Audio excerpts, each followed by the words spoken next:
তো দেখো বন্ধুরা, রান্নাবান্না কিন্তু বসে গেছে। তো এখানে আমি পটলটা ভেজে নিচ্ছি। কি রান্না হবে বলো তো আজকে? বলছি, দাঁড়াও। আজকে তো সোমবার। তো মাছওয়ালা কখন এসেছিলো আমি জানি না বন্ধুরা। তো চিংড়ি ছিল ফ্রিজে, যা ছিল তাই রান্না হবে। পটল একটু বেশি করে কেটেছি, দুভাগ করে সুন্দর করে ভেজে নেবো একদম। এখানে আলুটাও ভেজে নিয়েছি। এখানে চিংড়ি আছে অনেকগুলো, চিংড়ি পটল করব। পেঁয়াজ, লঙ্কা, টমেটো সব কেটে নিয়েছি। এখানে ধনেপাতা ভিজিয়ে রেখেছি, তরকারি হয়ে গেলে দেব।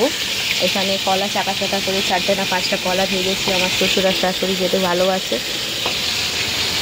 এখানে দেখো,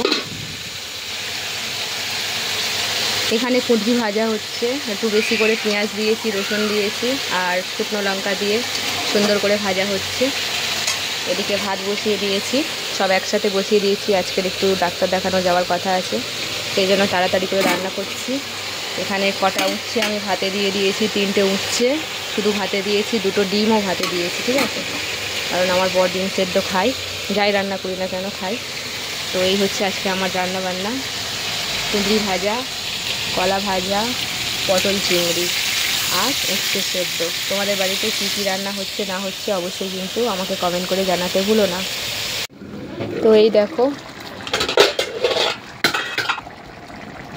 আমার কিন্তু রান্না একদম শেষের দিকে। বললাম পটল চিংড়ি হবে, পটল চিংড়িটা কিন্তু প্রায় হয়ে এসেছে। ওপর থেকে ধনেপাতা দিয়ে দিয়েছি, তরকারিটা হয়ে এসেছে, একদম মাখা মাখা হবে। তো দেখতে কেমন লাগছে বলো? এখনও যদিও হয়নি, ঠিক আছে, হবে, প্রায় হয়ে এসেছে।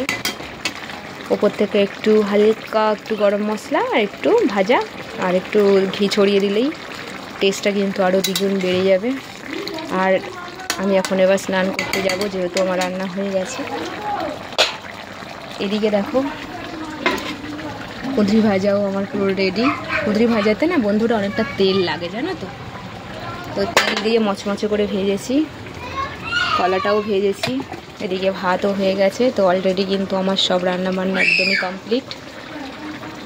তো এবার কিছু বাসন কোসন আছে মাজবো, 2-4টে জামা কাপড় আছে একটু কাচবো, ব্যাস তারপরেই কিন্তু স্নান করব। আর আজকে তো তোমরা জানোই একটু ডাক্তার দেখাতে যাবো আমার 3টের সময়। তো আজকে একটু চাপ আছে, তাড়াতাড়ি করে রান্না আমি সকাল সকাল করবো ভেবেছিলাম, কিন্তু রান্নাটা করতে করতে আর অন্যান্য কাজ করতে করতে আমার লেট হয়ে গেছে। তো এই দেখো, আমার কিন্তু রান্না একদম শেষের দিকে। একটু ঝোলটা মেরে নেব, মানে যেটুকু রস আছে না একদম মেরে নেব একটু।